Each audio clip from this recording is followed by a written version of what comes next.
আরেকটা দাওয়াত আমি আপনাদেরকে দিচ্ছি, আপনাদেরই নোয়াবাড়ির হোসাইনি যুব সংগঠনের উদ্যোগে প্রতি বছরই একটা সুন্নি মহাসম্মেলন হয়, এই বছর ইনশাল্লাহ হবে।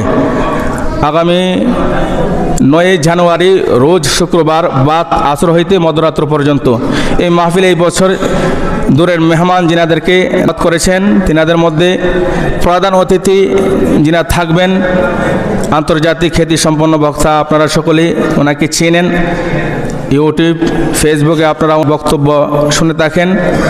শেখ আল্লামা আবু সুফিয়ান খান আবদি আল কাদরি সাহেব, খলিফা ইরাক বাগদাদ শরীফের খলিফা ওনা। আর যিনি বিশেষ অতিথি হিসাবে থাকবেন আশিক রাসুল আল্লামা মুফতি MA শহীদুল্লাহ জিহাদি সাহেব, ওনাও থাকবেন, আর ওলামায়ে কেরাম থাকবেন। সকলকে এই মাহফিলে দাওয়াত করা হলো, সম্ভব হলে যাবেন ইনশাআল্লাহ।